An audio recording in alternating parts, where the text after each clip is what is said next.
வணக்கம் நண்பர்கள். எடப்பாடி பழனிசாமியான தலைமையிலான அண்ணா திராவிட முன்னேற்ற கழகத்தினுடைய மீட்டிங்கில் திராவிட முன்னேற்ற கழகத்தினுடைய தலைமை அதிகாரம் மிக்கவர்கள் கூட்டத்துக்கு நடுவே ஆம்புலன்ஸ் உள்ளார விட்டு பொய்யான ஒரு சர்ச்சையை ஏற்படுத்தி கொண்டிருக்கிறார்கள். அதை பற்றி சுருக்கமாக பார்க்கலாம். வீடியோக்கு சப்ஸ்கிரைப் பண்ணி சேனலுடைய வளர்ச்சிக்கு உதவுங்க. கூடவே பெல் பட்டன் ஆன் பண்ணி வைங்க. அப்போ தான் சேனலில் போகிற வீடியோ உங்களுக்கு நோட்டிஃபிகேஷன் கிடைக்கும். சரி, இப்போ வீடியோக்குள்ளார போகலாம். திராவிட முன்னேற்ற கழகத்தினுடைய ஆட்சி மேலே மக்கள் மிக கடுமையான கோபத்தில் இருக்காங்க. அதனுடைய விளைவு அண்ணா திராவிட முன்னேற்ற கழகத்தினுடைய கூட்டத்திற்கு எடப்பாடி பழனிசாமி தலைமையிலான அண்ணா திராவிட முன்னேற்ற கழக கூட்டத்திற்கு ஏராளமான மக்கள் கூட்டம் ஒன்று சேர்கிறது. அதற்கு காரணம் திராவிட முன்னேற்ற கழகத்தினுடைய மோசமான ஆட்சி தான். அதற்கு காரணம் கிராமம் நகரம் எந்த வித்தியாசமே கிடையாது. எங்கே எடப்பாடி பழனிசாமியினுடைய கூட்டம் நடந்தாலும் போதும் மக்கள் கூட்டமாக கூட ஆரம்பிச்சிடுறாங்க. எப்படியாவது திராவிட முன்னேற்ற கழகத்தினுடைய ஆட்சிக்கு முடிவுக்கு வராதா அப்படிங்கிற ஒரு மனநிலையில் மக்கள் இருக்கிறது தான் இதற்கு காரணம். அடுத்ததாக கடந்த 10 வருஷமாக அண்ணா திராவிட முன்னேற்ற கழகம் தொடர்ந்து ஆட்சி நடத்திட்டு இருந்தாங்க. அந்த 10 வருஷம் ஆட்சி முடிந்து நடந்த தேர்தலில் ஏராளமான ஆன்டி இன்கம்பன்சி இருந்தும் அண்ணா திராவிட முன்னேற்ற கழகத்திற்கு 67 எம்எல்ஏ சீட்டு கிடைச்சிருக்கு. ஆனால் திராவிட முன்னேற்ற கழகத்தினுடைய ஆட்சி தொடர்ந்து இப்போ 4.5 வருஷமாக தான் நடந்துட்டு இருக்கு. இந்த 4.5 வருஷத்துலேயே ஏராளமான ஆன்டி இன்கம்பன்சி திராவிட முன்னேற்ற கழகத்தினுடைய ஆட்சி மேலே இருக்குது. அதற்கு காரணம் திராவிட முன்னேற்ற கழகத்தினுடைய ஆட்சியாளர்கள் தினைக்கும் ஒரு 4 அறிவிப்பையாவது வெளியிடுறாங்க, 4 திட்டத்தையாவது வெளியிடுறாங்க. ஆனால் ஒரு திட்டத்தை கூட முழுமையாக நிறைவேற்றி மக்களுடைய செயல்பாட்டுக்கு கொண்டு வரதில்லை. மக்களுக்கு எந்த விதமான நன்மையும் கிடையாது. உதாரணத்திற்கு கட்டுக்கடங்காத விலைவாசி ஆட்சி வரத்துக்கு முன்னால் தேர்தல் பிரச்சாரத்தில் ஏராளமான பொய்யான அறிவிப்பெல்லாம் சொல்லியிருந்தாங்க. ஆட்சிக்கு வந்தால் கேஸ் விலையை 550 ரூபாய்க்கு கொண்டு வரும், பெட்ரோல் விலையை 60 ரூபாய்க்கு கொண்டு வந்துடும். அடுத்ததாக எல்லா குடும்ப பெண்களுக்கு எல்லாருக்குமே ஒவ்வொரு பெண்ணுக்குமே 1000 ரூபாய் தரும். இப்படி ஏராளமான அறிவிப்புகளை மட்டுமே வெளியிட்டு இருந்தாங்க. அதனால் மக்கள் திராவிட முன்னேற்ற கழகத்தினுடைய ஆட்சி மேலே கோபமாக இருக்காங்க. அடுத்ததாக சட்டம் ஒழுங்கு பிரச்சனை. திராவிட முன்னேற்ற கழகம் ஆட்சிக்கு வந்தாலே சட்டம் ஒழுங்கு இப்படி தாண்டா இருக்கும் அப்படின்னு ஏற்கனவே சொன்னதை போலவே தற்பொழுது திராவிட முன்னேற்ற கழகத்தினுடைய ஆட்சியாளர்கள் நடந்து கொள்கிறார்கள். அடுத்ததாக போதைப் பொருள் புழக்கம். ஆட்சியாளர்கள் அதை கட்டுப்படுத்தணுங்கிற எண்ணமே அவர்களுக்கு கிடையாது. அதனுடைய வெளிப்பாடு தான் கள்ளக்குறிச்சியில் 67 அப்பாவிகள் கள்ளசாராயம் குடித்து மரணம் அடைந்திருக்காங்க. இதெல்லாம் போதாதுன்னு சொல்லிட்டு சமூக ஆர்வலர்கள் மேலேயும் மக்கள் மேலேயுமே திராவிட முன்னேற்ற கழகத்தினுடைய ஆட்சியாளர்கள் வட்ட மாவட்டம் எல்லாம் தாக்குதல் நடத்திட்டாங்க. இதன் விளைவாக மக்கள் எல்லாம் எப்படா 2026 சட்டமன்ற தேர்தல் வரும், திராவிட முன்னேற்ற கழகத்தை வீட்டுக்கு அனுப்பலாம் அப்படிங்கிற மனநிலைக்கு தான் வந்துட்டாங்க. அதனுடைய வெளிப்பாடு தான் அண்ணா திராவிட முன்னேற்ற கழகம் எங்கே மீட்டிங் போட்டாலும் அந்த மீட்டிங்க்கு கட்டுக்கடங்காத பொதுமக்கள் கூட்டமாக சேர ஆரம்பிச்சுட்டாங்க. தேர்தலுக்கு இன்னும் 10 மாதம் இருக்குது. இருந்தாலும் திராவிட முன்னேற்ற கழகம் அதனுடைய தலைமை குடும்பம் வருகின்ற 2026 சட்டமன்ற தேர்தலையும் தாங்களே வெற்றி பெற்று மறுபடியும் ஊழலில் மூழ்கி முத்தெடுக்குன்னு நினைக்கிறாங்க. அதன் விளைவு தான் 10 மாதத்துக்கு முன்னே தேர்தல் பிரச்சாரத்தை திராவிட முன்னேற்ற கழகம் தான் முதலாக ஆரம்பிச்சு வச்சாங்க. ஆனால் காலத்தில் நிலைமையே வேற மாதிரி இருந்தது. திராவிட முன்னேற்ற கழகத்தினுடைய கூட்டம் எங்கே போனாலும் மக்கள் பெரிய அளவில் கூட்டம் கூடுவது கிடையாது. அந்த கூட்டத்திற்கு எதிர்ப்பு தான் மக்கள் தெரிவிக்கிறாங்க. ஆனால் அண்ணா திராவிட முன்னேற்ற கழகத்தினுடைய எடப்பாடி பழனிசாமியின் கூட்டத்திற்கு கட்டுக்கடங்கான மக்கள் கூட்டம் வருகிறது. இதை பொறுத்து கொள்ள திராவிட முன்னேற்ற கழகத்தினுடைய கட்சிக்காரர்களுக்கும் குறிப்பாக தலைமை குடும்பத்திற்கு பொறுத்து கொள்ள முடியவில்லை.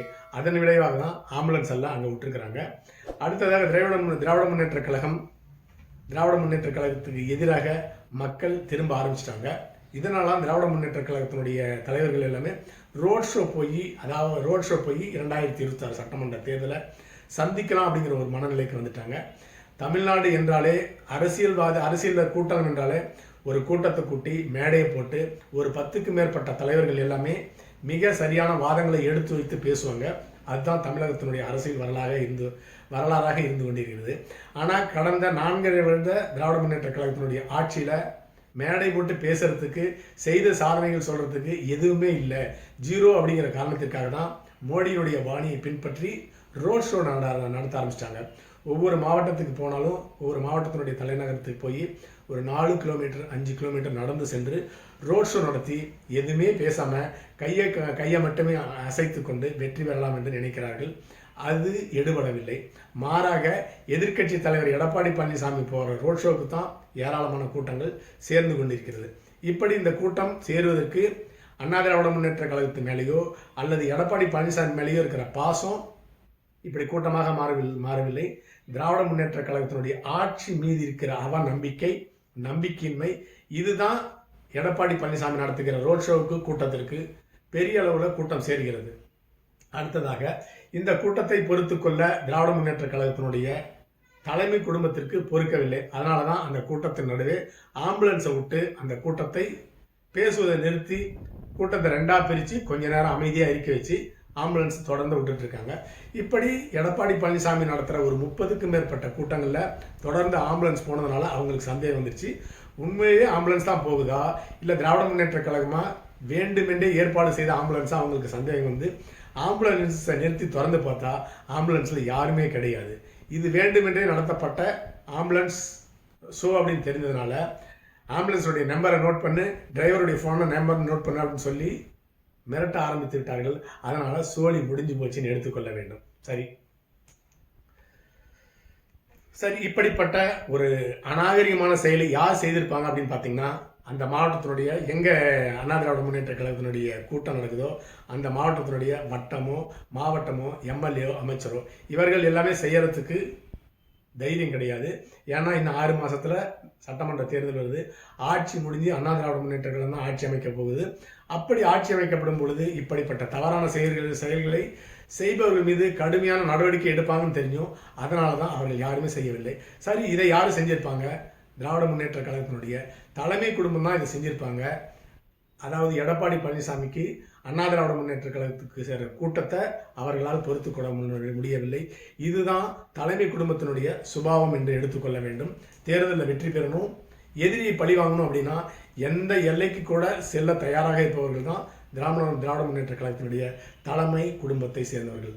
அதற்கு உதாரணம் தான் கடந்த 10 வருட அண்ணா திராவிட முன்னேற்ற கழகத்தினுடைய முதல் 5 ஆண்டு ஆட்சியில் முதல் 6 மாதம் தொடர்ந்து 16 மணி நேரம் மின்வெட்டு ஏற்படுத்தப்பட்டது. செயற்கையான மின்வெட்டு ஏற்படுத்தப்பட்டது அண்ணா திராவிட முன்னேற்ற கழகத்தினுடைய ஆட்சியில். அதற்கு காரணம் தற்பொழுதைய முதலமைச்சர் மு க ஸ்டாலின் அவர்கள். ஏன்னு கேட்டிங்கன்னா, மத்தியில் ஆளுகின்ற காங்கிரஸ் கட்சியினுடைய கூட்டணியில் திராவிட முன்னேற்ற கழகம் அமைச்சரவையில் இடம்பெற்று மிக பெரும்பான்மைக்கு ஆதரவு கொடுத்தது திராவிட முன்னேற்ற கழகம். அந்த அடிப்படையில் தேர்தலிலே வெற்றி பெறாத ப. சிதம்பரம் அவர்கள் மூலமாக தமிழகத்திற்கு 16 மணி நேரம் மின்வெட்டு வேண்டுமென்றே தற்பொழுதைய முதலமைச்சர் அவர்களால் ஏற்படுத்தப்பட்டது. அதன் பிறகு அண்ணா திராவிட முன்னேற்ற கழகத்தினுடைய ஆட்சிக்கு மக்களுக்கு ஒரு கெட்ட பெயர் ஏற்பட்டது. ஏன்னா அண்ணா திராவிட முன்னேற்ற கழகத்தினுடைய ஆட்சியில் 16 மணி நேரம் தொடர் மின்வெட்டு ஏற்படுத்தப்பட்டது அப்படிங்கிற ஒரு காரணம். அதை செயற்கையாக ஒரு மின்வெட்டு ஏற்படுத்தப்பட்டது அப்படிங்கிறதுக்கு உதாரணம், அடுத்து 6 மாதத்தில் ஆட்சிக்கு வந்த பாரதிய ஜனதா கட்சி தொடர்ந்து தமிழகத்துக்கு மின்சாரத்தை கொடுத்து கொண்டிருக்கிறது. இன்னை வரலும் 15 வருஷமாக மின்வெட்டு பெரிய அளவில் தமிழகத்தில் இல்லை. அப்படி ஆட்சியாளர்களை, அதாவது தன்னுடைய எதிரியை பழி வாங்கணும் அப்படிங்கிறது காரணத்துக்காக ஒரு 10 கோடி மக்கள் இருட்டில் இருந்தாலும் பரவாயில்ல, தன்னுடைய ஆசையை நிறைவேற்றிக் கொள்ள வேண்டும், தன்னுடைய எதிரியை பழி வாங்க வேண்டும் அப்படின்னு நினைக்கிறவங்க தான் திராவிட முன்னேற்ற கழகத்தினர். அதனுடைய இன்னொரு அத்தியாயம்தான் எடப்பாடி பழனிசாமியினுடைய கூட்டத்திற்கு நடுவே ஆம்புலன்ஸை விட்டு ஒரு சலசலப்பை ஏற்படுத்தி கொண்டிருக்கிறார்கள் என்பதுதான் உண்மை. அடுத்த பதில் சந்திக்கலாம். நன்றி.